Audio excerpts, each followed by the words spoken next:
Hey baby bitch, can you see that the lighting's changed? And this is not looking quite correct. Meow. Meow. Meow. Sorry. I know it's been a little while. I've been lost in anxious land.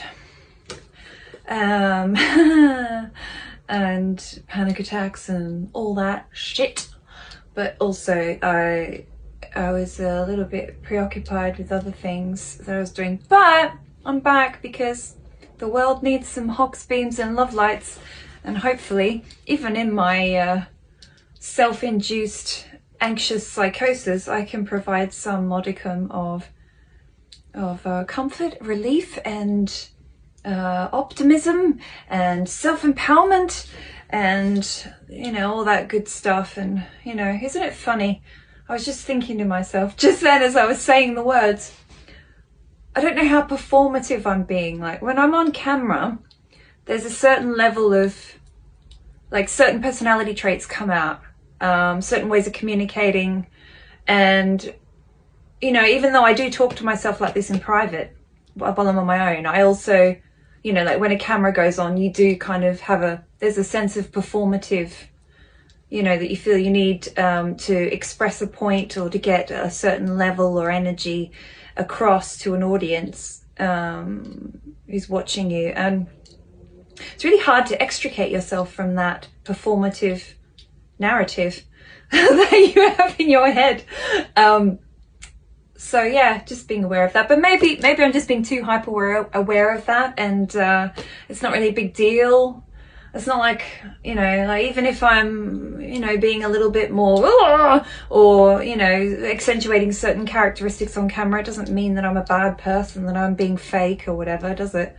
It's just another element of the way that I operate when around people, when I'm not around anyone, but communicating to people, right? Do you know what I'm saying? Am I making sense? Okay. Anyway, I'm going to stop beating myself up for that and every fucking other thing on my 998 list of shit. Anyway. Okay, so let's pick a passage, and hopefully it's not one we've already gone through. What do we need today? What do I need today? What's going to help people today, motherfuckers? All right, cool. I don't think we've had this one. I was about to say episode 58. We are on detachment. Lesson for today is number 58. And again, when I say God, you know what I'm talking about. If you've watched the previous recipes, if you've watched the previous videos, sorry. Okay. See my brain. Live on camera. Right. Detachment is knowing that your life is God's business, not yours. God, higher self, universe, world, whatever you want to call it. Accepting that my life was God's business and not my own initially confused me. Yeah, it's like, am I giving my power away to an unseen entity? No, because, I mean, God is within you. It's that part of you that isn't consumed by your silly human nonsense. The part of you that's your soul. You're the part of you that knows all this worry and fear and stress is, at the end of the day, redundant, because none of us get out of here alive. We're all going to die one day, so what the fuck are we worrying about? Why aren't we living now? Why are we wasting our precious moments? Defaulting our attention to trying to control things that maybe are beyond our control. And actually, I was talking to a lady about this at the gym this morning who suffers with anxiety as well. You know, and most of the things we worry about don't happen, and the things that are out of our control are out of our control, and everything else we do the best we can, so fuck it. Okay. Accepting that my life was God's business and not my own initially confused me. I didn't doubt that God played a part in my life. I believed that God had a part in everyone's life, in fact. But I was sure that my part was bigger than God's, that I had to create my life, and that all the experiences that came calling were because of my actions. Instead of thinking, well, maybe these things needed to happen for my soul growth or whatever. Good and bad. It's a part of the experience of life as a human being. Listening to the inner voice and then doing the next right thing hardly seemed like a big enough part to be playing. Exactly. Giving our higher power control over our lives doesn't mean we no longer need to take responsibility for our own actions. Instead, it means that what comes our way is meant for our growth and has been quite specifically sent. Yeah, ding motherfucking ding. And that we do have a partner who will help us make whatever decision we need to make. An internal partner that, well, if you believe in esoteric concepts, as I do, and the spirit and the soul and, you know, the part of us that is, like I said before. We are not alone. Not now or ever. God is present, or that inner beautiful being inside of us that is beyond all the nonsense. God is present and is sending us the lessons that are ours to learn in concert with the divine plan that includes all of us. Responding in a loving, accepting way to the experiences that are sent to us is all that's expected of us. We don't have to fret over anything. Oh my God, thank you so much for sending me this. We need not wonder what our next assignment should be. It will come calling. Apologies for the siren. Yep. Yeah.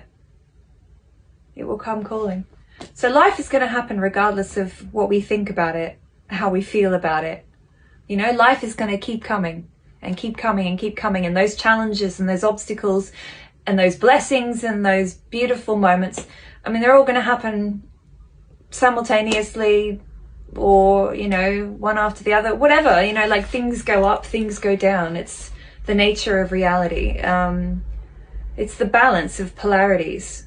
You know, it's the continuum.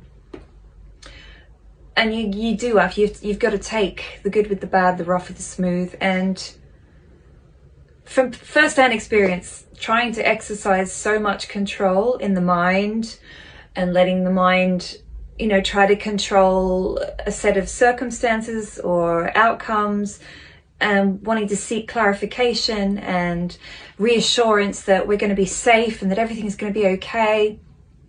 I mean, ultimately, we just have to handle and deal with things as they come up, as they arise. Future, forward thinking, past thinking doesn't serve you. And it's so logical to say that. It really doesn't serve you. But I understand in the moment, in those moments of getting caught up in those loops, those anxiety loops, those mental, you know, overanalyzing, overstimulating, negative thoughts, it's difficult to break free from that because it can consume you. And even now I'm feeling the anxiety rising in the pit of my stomach, thinking about what I was worrying about last night and what I worry about on and off in relation to that topic. But I mean, again, ultimately, you do the best that you can do. You live each day as best and as brightest as you can, wherever you are, whatever point you're at, whether you're, you know, we feel sad and down some days, and then we have a lift on other days, and we just have to ride the waves. Whatever we're feeling, it's okay. There's a, you know, reason. Whatever growth is absorbed there. I need to find a way to find more stillness within, especially when sirens are going off, driving me absolutely mental. Shut up. See, sorry, that's what I get triggered by, loud noises. I really do. But yes, find the time to find stillness. I think I need to start meditating again properly. I just never, I'm a bit all over the place with meditation.